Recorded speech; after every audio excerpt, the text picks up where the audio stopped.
wawasan kebangsaan itu salah satunya kita mengetahui sejarah kemerdekaan Indonesia. Salah satunya itu. Selain itu letak geografis Indonesia itu seperti apa? Ya mungkin seperti itu. Oh, berarti pengetahuan kita tentang Indonesia. Iya. Mungkin secara ini aja ya, pemahaman saya aja ya tentang untuk wawasan kebangsaan itu sendiri adalah cara pandang kita sebagai warga negara Indonesia terhadap suatu identitas kebangsaan yang berlandasan tentang Pancasila, di mana Pancasila itu sendiri kan memiliki nilai-nilai tentang agama, aspek persaudaraan, toleransi, persatuan, serta cara kita bermasyarakat dan berlaku adil terhadap sesama manusia. Mungkin yang perlu saya garis bawahi adalah kata kunci dari persatuan itu sendiri, di mana kita memiliki banyak bahasa, suku. Wawasan kebangsaan ya cara pandang terhadap bangsa sendiri. Oh iya. Jadi ya dalam bertingkah laku dan berperilaku di dalam kehidupan bernegara, istilahnya ya jati diri bangsa gitu.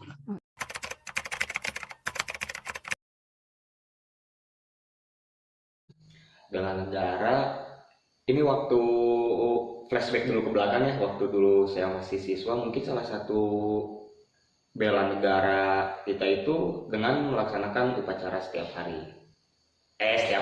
Senin maksudnya, ya kan, mungkin seperti itu. Nah, ada juga kalau misalnya sekarang itu kita mengikuti aturan yang diberikan oleh pemerintah. Mengikuti aturan yang diberikan oleh pemerintah. Untuk bela negara sendiri mungkin secara harfiah sudah tidak bisa diartikan tentang kita mengangkat senjata untuk berperang melawan musuh ya mungkin sekarang. Jadi yang lebih relevan untuk di masa yang sekarang adalah kita bisa memberikan yang terbaik untuk negara dari hal-hal kecil banyak. Misalkan ya kita menjaga kebersihan, kita buang sampah ke tempat sampah sehingga tidak terjadi banjir. Jadinya itu juga merupakan tanggung jawab kita untuk menjaga negara kita itu sendiri. Itu juga salah satu untuk bela negara. Bela negara menurut saya ya kesediaan kita untuk mengabdi kepada negara. Ya contohnya siap menghadapi segala ancaman baik yang datang dari dalam maupun yang datang dari luar.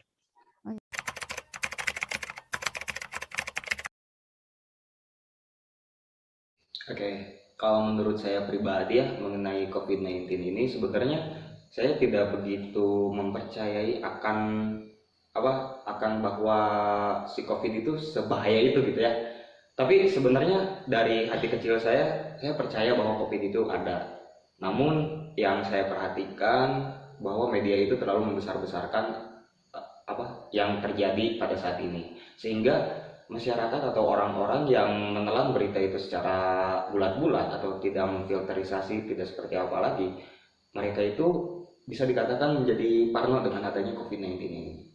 Untuk saya sendiri yang dikaitkan dengan profesi saya sekarang adalah ya saya bekerja di perusahaan yang menjual produk makanan, salah satunya tepung terigu. Jadi tugas saya untuk memastikan produk yang saya jual ini terdistribusi ke seluruh pelosok-pelosok dari Garut Selatan, Garut Utara, dan semasa COVID dan pandemi ini juga itu menjadi sebuah tantangan dan juga kebanggaan buat saya ya untuk bekerja di perusahaan yang saya tekuni sekarang. Semasa COVID kemarin, ketika di awal-awal, ketika isu lockdown, isu PSBB, saya sama sekali tidak terus di lapangan. Saya tidak WFH seperti teman-teman yang lainnya.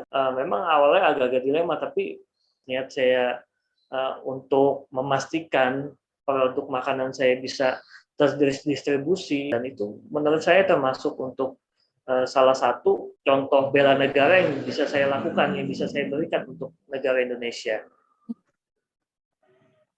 Ya dalam menghadapi pandemi ya kita harus jaga prokes kesehatan lah sesuai dengan anjuran pemerintah. Ya.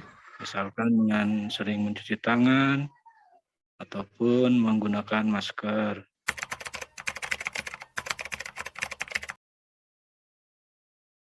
Kebetulan kalau itu sudah. Oke, vaksin 1 2 udah? Udah sih, saya baru 1 aja. Oh, vaksin 1. Alhamdulillah saya udah vaksin 2 kali, keluarga saya juga semuanya, alhamdulillah udah vaksin semua.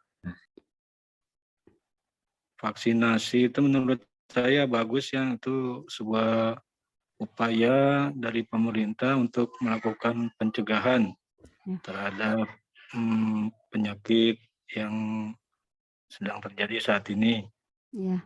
Ya, menurut saya vaksinasi itu bagus ya. Ya, Bapak sendiri udah divaksin, Pak? Alhamdulillah saya sudah divaksin dosis lengkap sudah 2 kali. Oh.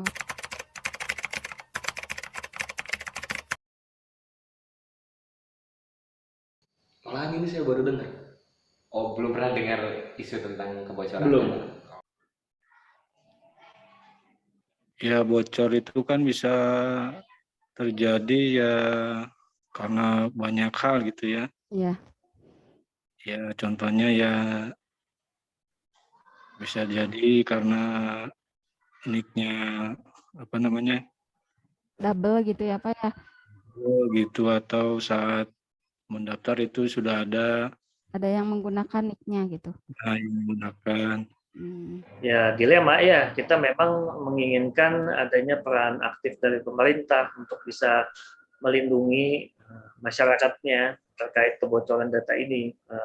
Tapi memang kasus kebocoran data ini nggak cuma di kasus yang satu ini, banyak ya yang kita tahu BPJS, terus juga ada e-commerce, yaitu memang banyak sekali kebocoran data yang bisa kita lakukan ya.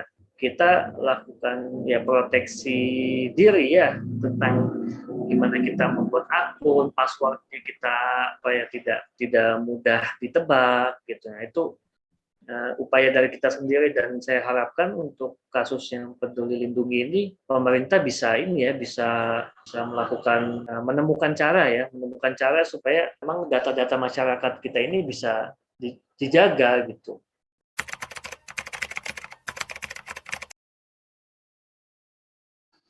Kebetulan belum pernah. Ya, rasa gimana data digital. Oke. Atau temannya mungkin ada yang udah pernah? Kalau teman kebetulan ada sih, tapi dia dipakai buat apa ya? Kepinjaman online kayak gitu. Alhamdulillah sampai saat ini sih aman ya, normal-normal aja.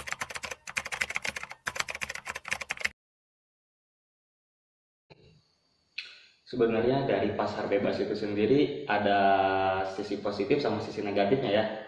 Nah, sisi positifnya yaitu kita itu bisa bersaing di internasional, brand lokal itu bisa bersaing di internasional. Oke. Nah, ada juga dari sisi negatifnya. Sisi negatifnya seharusnya si brand lokal itu atau si pengusaha brand lokal itu bisa mempertahankan kualitas mereka. Ya memang ini salah satu dampak dari kemajuan teknologi ya. Ya. Ya otomatis lah. Kalau untuk pasti ada yang dirugikan, ada yang diuntungkan gitu. Ya gimana kita menyikapinya aja. Oh, iya.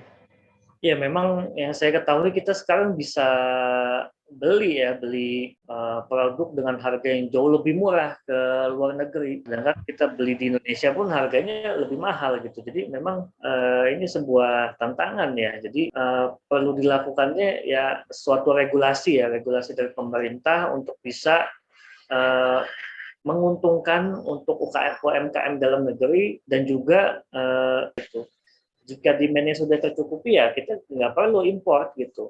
Secara jangka panjang ya itu perlu dilakukannya adanya regulasi seperti itu. Persaingannya lebih kompetitif. Dan juga memang yang disayangkan di Indonesia ini untuk produk dari hulu ke hilir itu memang cukup panjang dan memerlukan cost yang cukup tinggi. Beda halnya seperti di China, dia tuh secara manufacturingnya sudah jauh lebih maju. Jadi dia membuat satu produk secara massal cost-nya lebih murah gitu dan langsung dikirim ke Indonesia. Sedangkan di Indonesia bahan bakunya beli ke perusahaan A, diolah di perusahaan B, di perusahaan B didistribusikan ke perusahaan C. Nanti ke end user itu memerlukan costing lagi distribusi. Belum lagi ya tentang pungli-pungli itu sendiri kan itu cukup banyak. Jadi memang ujung-ujungnya di harga jualnya tidak kompetitif gitu. Jadi diperlukan untuk jangka panjangnya regulasi dari pemerintah.